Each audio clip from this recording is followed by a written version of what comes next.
Welcome to another explainer. Today, we're unpacking a really fascinating piece of source material titled The Midnight Breakdown: Why College Feels Overwhelming Sometimes. We talk a lot about academics around here, but we rarely talk about the heavy emotional weight that comes with them, especially when the sun goes down. So, I've got to ask you this directly, right off the bat. Why does college suddenly feel so overwhelming at midnight? Really think about it. During the day, you're rushing from class to class, grabbing coffee, chatting with friends, frantically checking off that to-do list. The sheer momentum of the day just kind of carries you forward. But when midnight rolls around, all of that daytime noise completely vanishes. It's literally just you, your thoughts, and the looming reality of deadlines. The source material we're looking at today captures this exact universal phenomenon perfectly. The text actually explores this whole experience through the lens of a late-night confessional. And honestly, I absolutely love this phrasing. A confessional implies honesty, vulnerability, and admitting things you wouldn't dare say out loud during a packed 10 a.m. lecture. Because let's face it, during the day, there's a strict academic facade. You smile, you nod, you pretend you totally absorbed that dense 50-page reading assignment. But the late-night confessional strips all of that armor away. It's the moment when the true psychological toll of college is laid totally bare. Which brings us to the core concept of our explainer, the midnight breakdown. Just let that phrase settle in your mind for a second. It's a heavy, incredibly isolating feeling, isn't it? Our source material highlights this as a massive central theme of the college experience. We aren't just talking about being a little sad or slightly stressed. It's a full systemic crash that happens in the absolute quietest hours of the night. It's that sudden, jarring realization of just how much you're carrying, crashing down all at once when there are zero distractions left to keep those feelings away. And this really brilliantly illustrates the dissonance at play. It's like a giant tug of war. On the surface, you've got this external facade, the confident, capable student who has everything totally under control.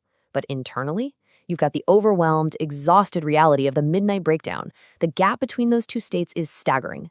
In fact, the sheer energy required to maintain that flawless facade while internally dealing with exhaustion is exactly what makes the midnight breakdown practically inevitable.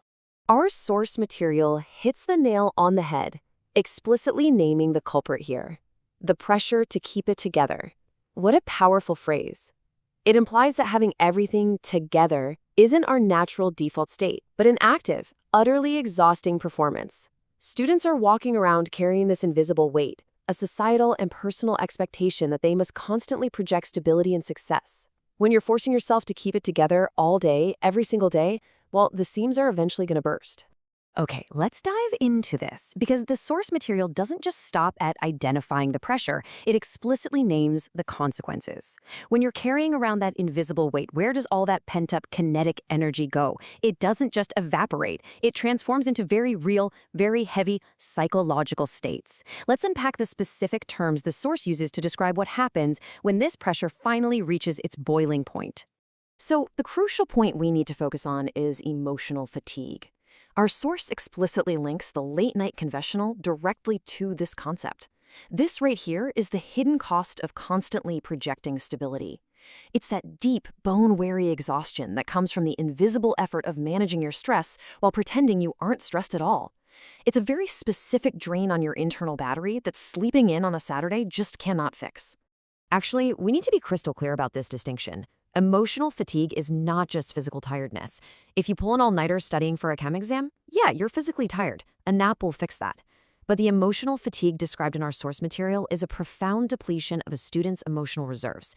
It's feeling completely empty, uninspired, and deeply drained just by the sheer act of existing in a high-pressure environment. It's the exact reason why you can sleep for 10 hours and still wake up feeling entirely exhausted.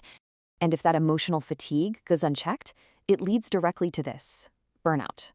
The source material tightly weaves the midnight breakdown and emotional fatigue together into the inevitable reality of burnout.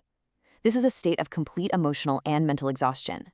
It's the tipping point where the intense pressure to succeed literally short-circuits your ability to function, ultimately compromising the very thing you're stressing over in the first place: your study motivation.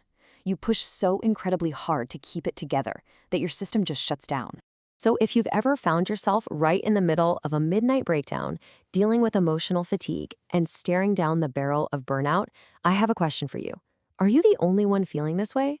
When you're sitting in a dark room at 2 a.m., it feels incredibly isolating. It feels like everyone else has it perfectly figured out, and you're the only one fracturing under the pressure. But is that actually true? Let's look at what the source material reveals about the macro trend.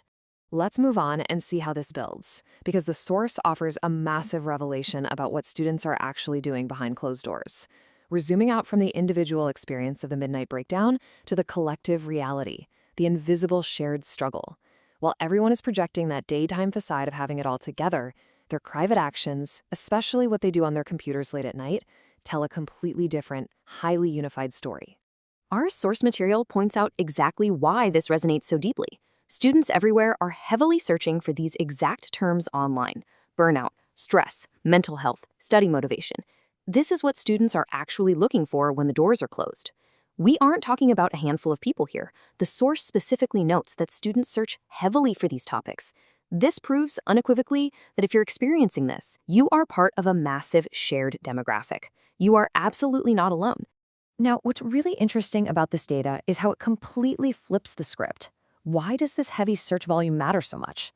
It matters because it totally normalizes the late-night struggle. The very things that make you feel the most isolated, the stress, the total lack of motivation, the looming fear of burnout, are actually the exact things connecting you to almost every other student out there. The search data basically proves that the midnight breakdown is a universal feature of the modern college experience. So based on our source, we can clearly map out this cycle of overwhelm. First, you feel that immense, crushing pressure to keep it together. Because you're constantly keeping up that performance, emotional fatigue begins to build in the background. Eventually, that causes the facade to completely drop at night, resulting in the midnight breakdown. And finally, in a desperate attempt to cope, students turn to their screens, searching heavily for study motivation and ways to handle the stress. It's a perfectly logical, closed-loop cycle. The absolute biggest takeaway from our source material is this: normalizing the struggle protects mental health. By bringing these late-night confessionals out into the light and acknowledging the heavy search traffic around burnout and stress, we strip away the shame.